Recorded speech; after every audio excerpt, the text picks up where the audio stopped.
Okay, in this video I'm going to go through questions 9, 11, and 12 of the practice test. Remember that you're going to have this notes page on the test tomorrow, so be familiar with what's on there, especially stuff with vector components. So question 9, like I said, there's going to be a problem really similar on the test tomorrow. I didn't leave you a lot of room here to work. Definitely use scratch paper. We did go over this one in class, but I'm going to go over it again because you guys asked me to. I'll read the question again and then we'll talk about general problem-solving strategies. It says a hockey puck slides off the edge of a platform with an initial velocity of 20 meters per second horizontally. The height of the platform above the ground is 2.0 meters. What is the magnitude of the velocity of the puck just before it touches the ground? So, what the problem is asking us to find is the magnitude of the velocity. So I'm going to write that down.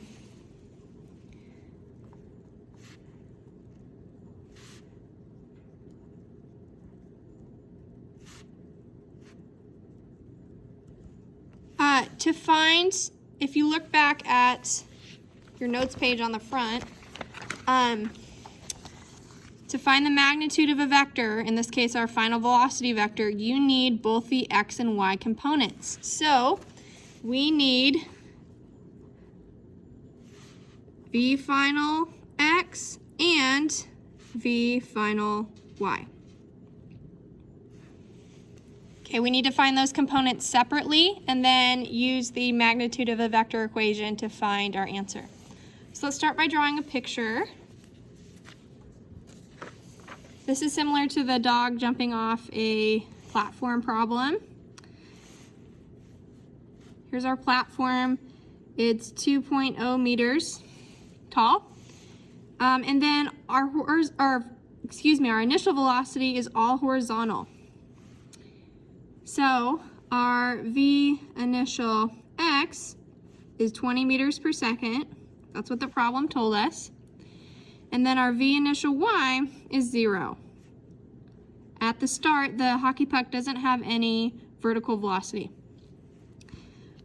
This puck is going to follow a path of projectile motion and then hit the ground some distance away. Taking a look at its acceleration, the only acceleration acting on it is the acceleration due to gravity.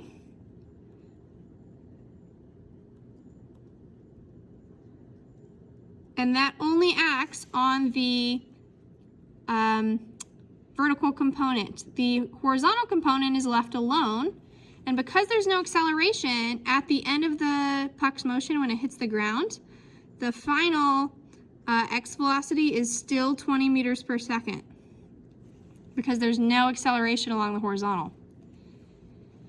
The question is, what is the y component of the final velocities? We have to figure that out. Okay. Our strategy, we're going to use two equations. It's going to be kind of two parts. First thing we're going to do is we want to find delta t, how long it takes for the puck to hit the ground, because we know the distance that it's traveling, and if we find the time, that'll help us find the velocity. Okay, to do that, you guys, our equation is going to be, and it's on your sheet, if you look under projectile motion, and it even tells you if it's x or y, it's going to be this one. Y final equals y initial plus v initial y delta t minus 1/2 a delta t squared. Okay, that's the equation we're going to use. I wish I had different colors.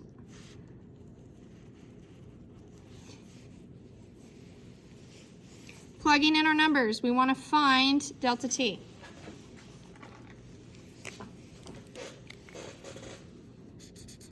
So that's our goal. We want to isolate delta t with algebra. So let's plug in what we have. Y final is 0. That's when it hits the ground. Y initial is 2, the distance above the ground. V initial y, we said before, was 0. Okay, and then this whole thing is 0 because the delta t gets multiplied by 0, so the whole term is 0, minus 1/2, acceleration is 9.8, delta t squared. Okay, so our goal is to get delta t all by itself on one side of the equation. So what I'm going to do first, we'll leave the 2, I'm going to cross out the 0, is multiply the 1/2 and the 9.8. When you do that, you get minus 0, oh whoops, I was looking at the wrong problem, let me grab my calculator. 0.5 times 9.8, you get 4.9 delta t squared. Now, we are going to add 4.9 delta t squared to both sides of our equation.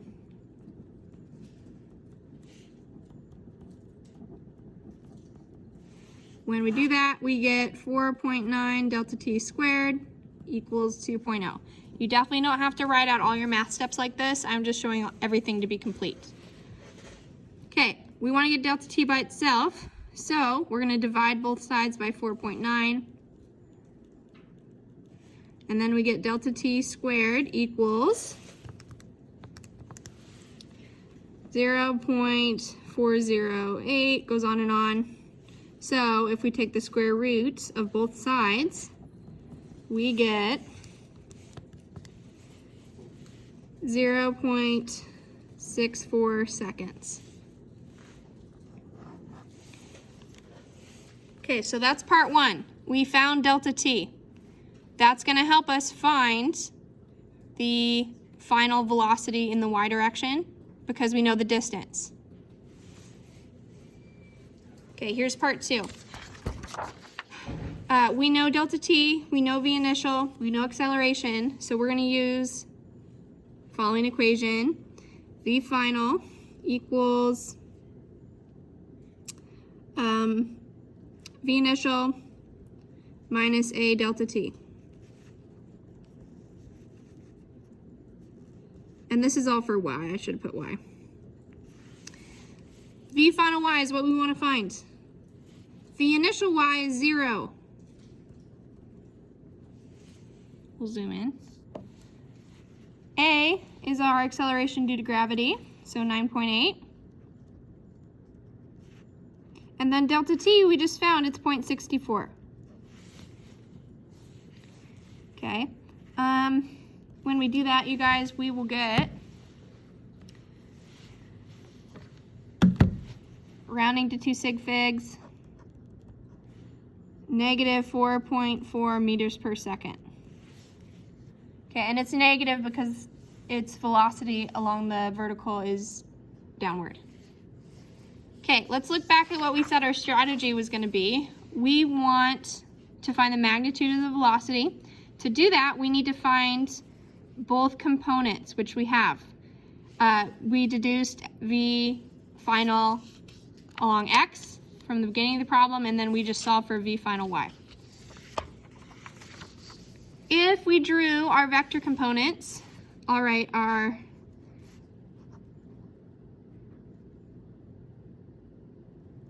x component here, we said it was 20. If we drew a triangle representing those, so here's our y component.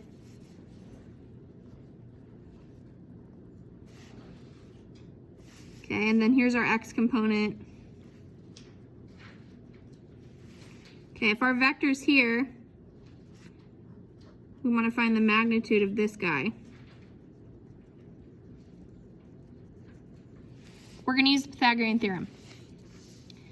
So here is our C.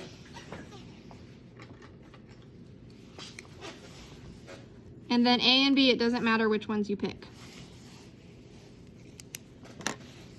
So using a squared plus b squared equals c squared,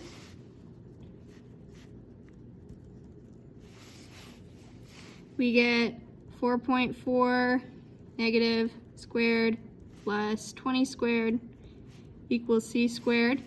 solving that for C, we get 20 point, depending on how you store digits in your calculator, 20.4, 20.5 meters per second. Okay, that is our final answer. We can see that it's almost the same as the initial velocity, and that's because we didn't have a very far drop. The acceleration didn't act on the puck for very long. So the answer to this one, going back to our multiple choice, was A. It's closest to A. Okay, that was a long problem. There's going to be one similar calculation problem on the test tomorrow. So remember the steps. First thing we did was find delta t using our y equation. Then we used that delta t to find the final y velocity and then found the magnitude. Okay, you guys also asked that I go over 11 and 12.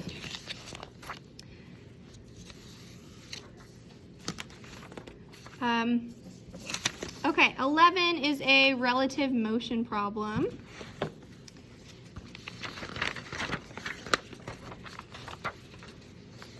Okay, so it says a 960 meter wide river flows at 16 meters per second as shown in the figure. So you see we have the river here flowing 16 meters per second to the left.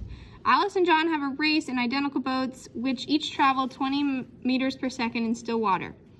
Alice leaves point A and steers so that she goes straight up to B and then back to A. So she's going to set her initial course in such a way that the vector sum of her course and the river get her from point A to B in a straight line.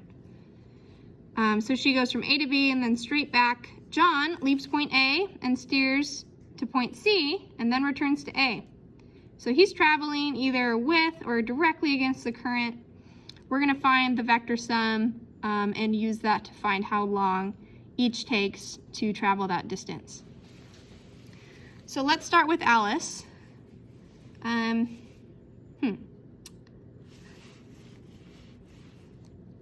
We'll draw a line here. Let's start with Alice. Alice goes from point A to B first. And then she goes from point B to A.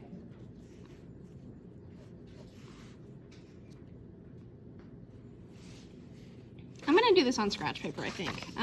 Okay, and you're welcome to do this on the back or on a separate sheet as well.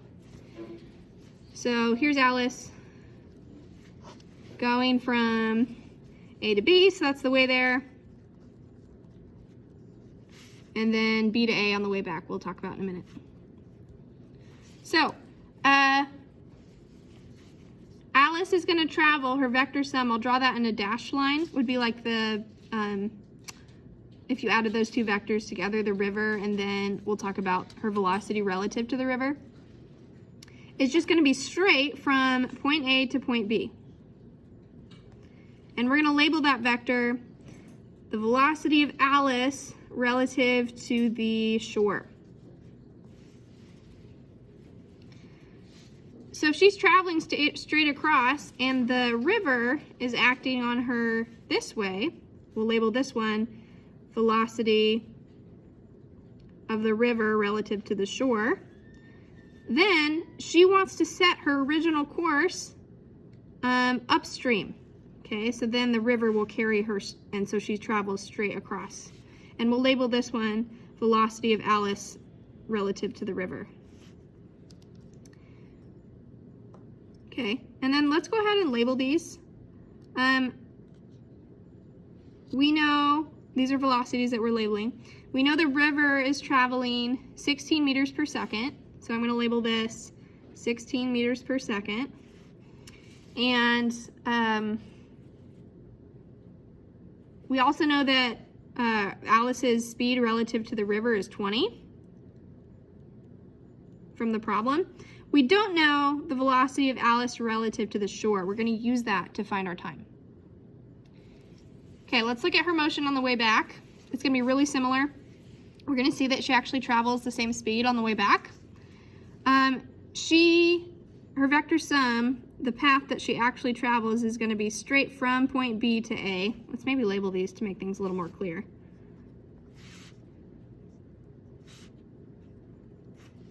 And she's up here. The river is acting on her motion this way. So we'll label this one velocity of the river relative to the shore. That's still 16. So if she's going back across the river, or excuse me, the arrow should be going this way, shouldn't it? She's going to set her course upstream, and so that the river, oh no, you guys. She would set her course this way so that the river would carry her back, right? If you're going back across and the river is flowing this way, you'd want to aim upstream.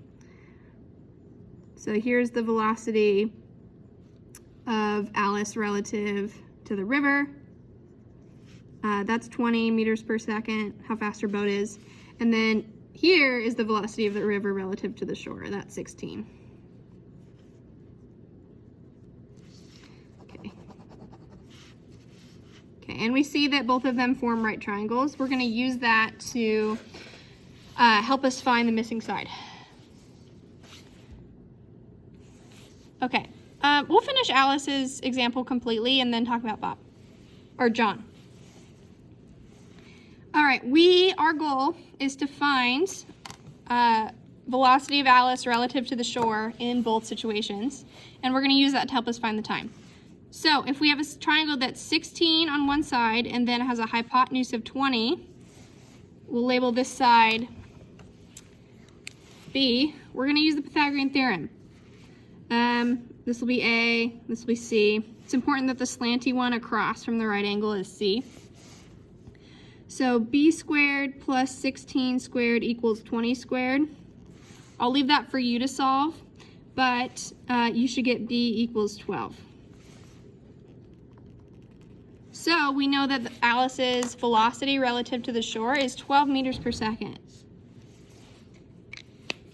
The triangle on her way back is the same triangle. It has one side that's 16 and a hypotenuse that's 20. So the missing side is also 12. It's the same triangle. So she's going the same speed both ways.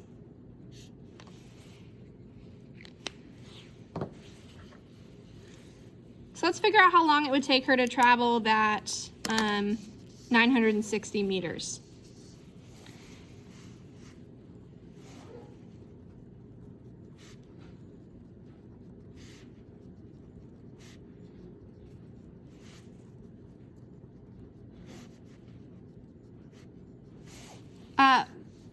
We're going to use one of the first kinematic equations we learned, that velocity is equal to distance over time, I guess speed in this case.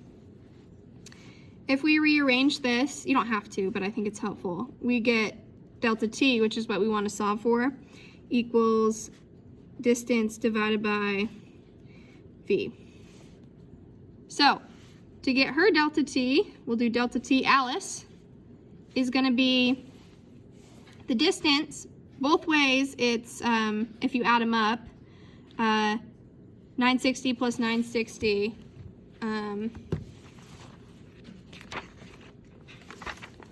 is it 960? Yeah.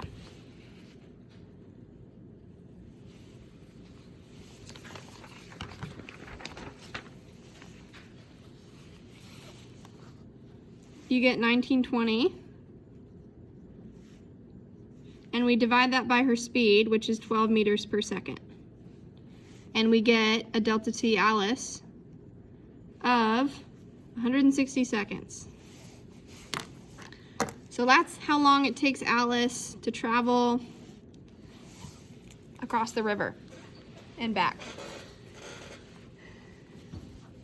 Okay, now let's talk about John. Don't worry, his is going to be a little simpler because we want to, in the end, compare their speeds, or excuse me, their times. So here's John.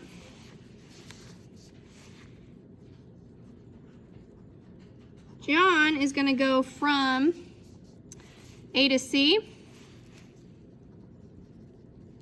and then he's going to go back from C to A. So when he's going A to C, velocity of John relative to the river is 20. That's how fast his boat is. The velocity of the river relative to the shore is 16.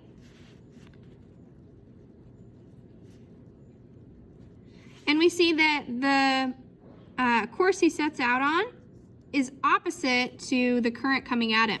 So if we were to add these two vectors up, our vector sum would point this way, or excuse me, from left to right, and it would be 4 meters per second, because 20 minus 16 is 4. 4 would be what's left over. So that's going to be the velocity of John relative to the shore. That 4 meters per second is what we're going to use in our calculations. On the way back, the river is going to be flowing with his motion. So velocity, he's headed the other way, of John relative to the river is 20. And then the velocity of the river relative to the shore is 16. And if they're going together, those speeds would combine. And then John's velocity relative to the shore would be 20 plus 16, which is 36. So with both of those velocities, let's figure out his time. We're going to use that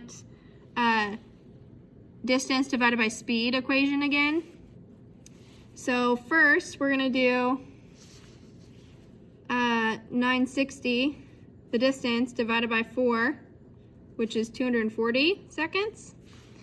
And then for his trip back, it's going to be 960 divided by 36, which is 27 seconds. So if you add those two up, we get 270 seconds. That's how long it takes John to go the whole way. Alice was 160 seconds. So the difference, Alice wins. She gets there in less time because delta T Alice was 160. So Alice wins by, then the difference in those two is 110 seconds. Okay, important things to take away from this problem are how velocity vectors or any vectors combine, vector sums, directions of vectors, how it could result in a bigger or smaller vector sum, and then also relative motion in general. Okay, one more. I know this is a long video. Let's do number 12. This is identical to the dog one we did in class, except it's just the part where it's asking how long is the dog in the air. So, get my notes here. All right.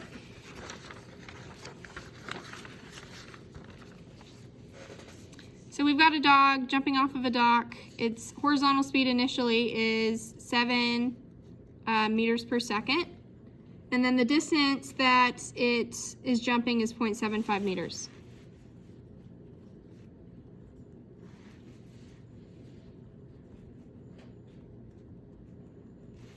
Okay, we've seen problems like this before. Its initial velocity along the horizontal, so v initial x, is going to be 7.0 meters per second. And then its v initial y is 0 meters per second. Okay, acceleration equals 9.8.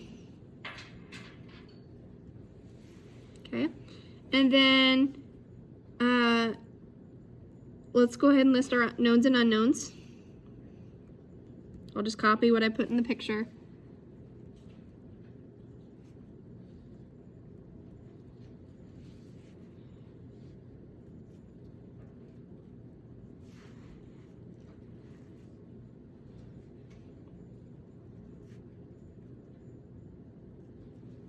Things we don't know, our delta t, that's what the problem's asking us to find.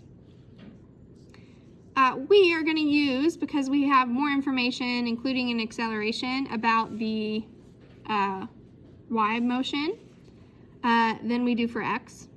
So we're going to use this equation, y final equals y initial plus vy initial delta t minus 1/2 g delta t squared. Okay, I think all the ones we've seen so far where we're finding time use this equation, where we plug in our initial y velocity, acceleration due to gravity, and we solve for time. So plugging in our things, we'll make the y where it hits the ground 0, so y final is 0. Y initial was 0.75 meters above the ground, so it's 0.75 meters. This term's going to be 0 because our dog didn't have any y component to its initial velocity. And then lastly, we have minus 1/2 9.8 delta t squared.